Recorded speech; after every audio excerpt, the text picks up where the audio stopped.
যে মহামান্য কলকাতা হাইকোর্টের ৮০তম নির্দেশে একটু পরেই এখানে একটি ভারতীয় জনতা পার্টির পদযাত্রা এবং সংক্ষিপ্ত একটি পথসভা আছে, সেই কারণে আমি জেলাতে আছি। তো আজকে বহু প্রতীক্ষিত আমাদের যে এসএসসি রিক্রুটমেন্ট স্ক্যাম,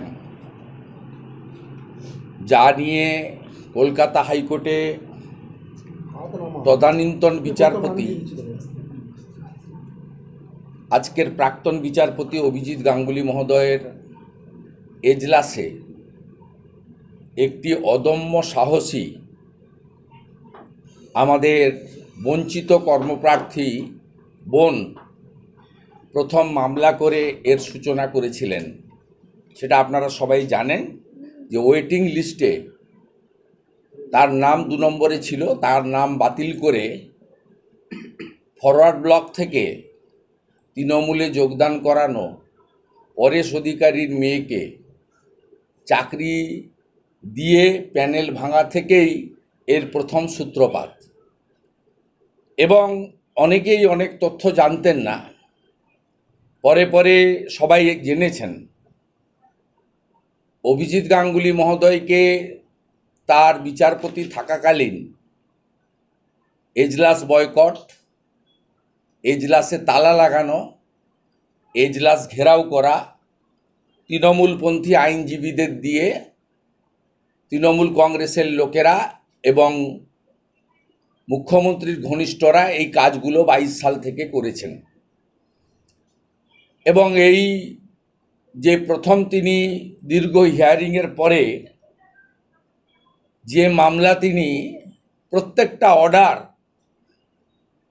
উনার ডিভিশন বেঞ্চে চ্যালেঞ্জ করে কখনো স্টে নেওয়া হয়েছে, পরে সেটিসাইড হয়েছে, সুপ্রিম কোর্ট পর্যন্ত গেছে। এবং এই পরিপ্রেক্ষিতে মমতা বন্দ্যোপাধ্যায়ের দলের মহাসচিব এবং মন্ত্রিসভার সেকেন্ড ম্যান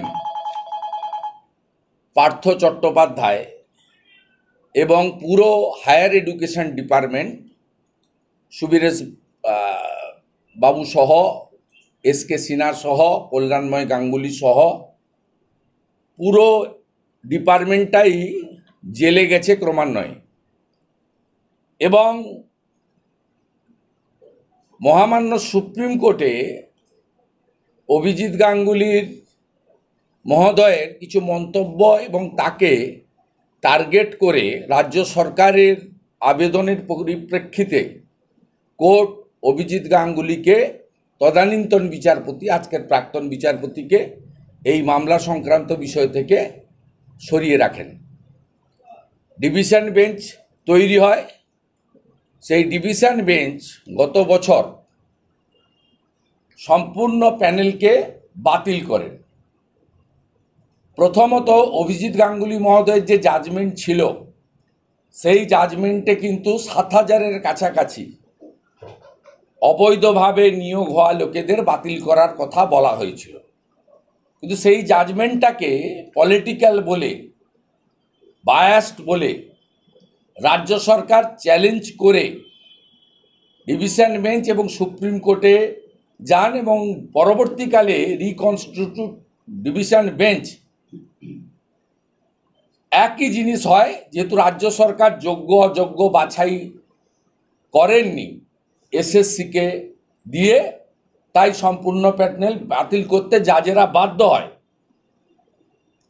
একইভাবে সুপ্রিম কোর্টেও কিন্তু আমরা যতগুলো হিয়ারিং লাইভ ভিউতে দেখেছি, তাতে কিন্তু সুপ্রিম কোর্ট বারে বারেই রাজ্য সরকার এবং এসএসসির লয়ারকে যোগ্য অযোগ্য বাছাই করার জন্য সুযোগ দিয়েছেন।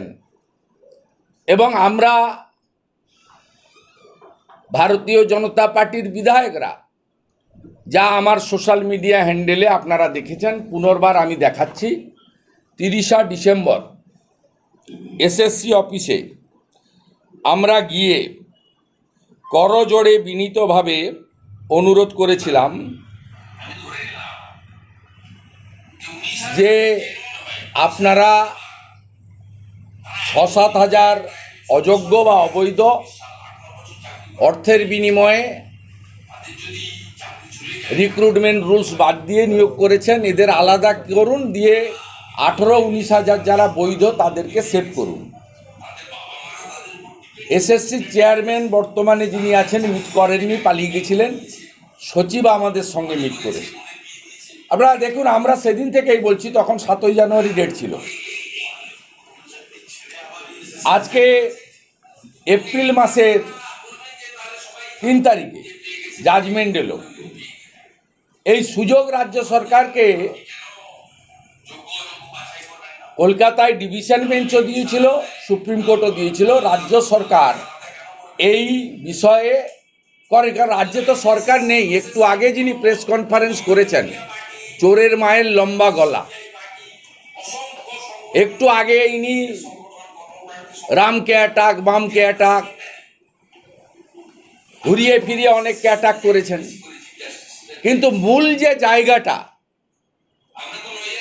আমি আপনাকে যদি পাস্ট রেকর্ড বলি, তাহলে ব্রাত্য বসু শিক্ষামন্ত্রী এবং অধ্যাপক চিত্তরঞ্জন মণ্ডল পিএসসি চেয়ারম্যান থাকার সময়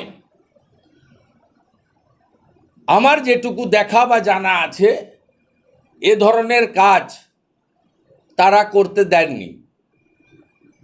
চিত্তরঞ্জন মণ্ডল যাদবপুর বিশ্ববিদ্যালয়ের কৃতি অধ্যাপক। তিনি ঘৃণায় তিনি তৃণমূল কংগ্রেস অনেক আগে ত্যাগ করেছেন। 2013 সালে পার্থ চ্যাটার্জিকে মন্ত্রিসভায় যুক্ত করার পরে, শিক্ষা দপ্তর দেওয়ার পরে, আজকে একটু আগেই চোরের মায়ের লম্বা গলা, চোরেদের রানী, তিনি বলেছেন এসএসসি দায়ী। এসএসসির হাতে কোনো ক্ষমতা ছিল না। 5টা জোনে এসএসসি অফিস আছে, শিলিগুড়ি, মালদা, বাঁকুড়া। এই জোন অফিসগুলো 5টাকে তুলে দেয় পার্থ চ্যাটার্জি এসে, যেমন ডিপিএসসি তুলে দিয়েছিল জেলাতে। সরাসরি বিকাশ ভবন থেকে রিক্রুটমেন্ট হয় এবং তিনি এসকে সিনহার নেতৃত্বে 16 সালের পরে একটা রিক্রুটমেন্ট কমিটি করেন। 16 সালের রিক্রুটমেন্টেও অনেক যোগ্যরা মেধার ভিত্তিতে, পরীক্ষার ভিত্তিতে চাকরি পায়। আপনি মূল যে নিয়োগগুলো বিতর্কিত এবং অযোগ্য, যা মহামান্য তদানীন্তন জাস্টিস আজকের সাংসদ অভিজিৎ গাঙ্গুলির ইনিশিয়াল জাজমেন্টে বলা আছে, দেখবেন 18, 19, 20 সালে কোভিডের সময় অফিস খুলিয়ে SMS করে 18, 19, 20, 21 এই চাকরিগুলো দিয়েছেন। মমতা বন্দ্যোপাধ্যায় বলছেন আমি জানি না। তিনি চাকরি বাতিল নিয়ে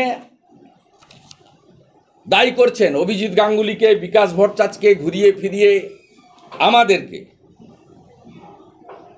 আমি আপনাকে বলি, আজকের যিনি ভারতবর্ষের উপরাষ্ট্রপতি আছেন, তদানীন্তন রাজ্যপাল, আজকে 188-এ রাজ্যপালকে নথি দেওয়া হয় না। এই রাজ্যপাল মহোদয় তেমন চুপ করে সহ্য করছেন।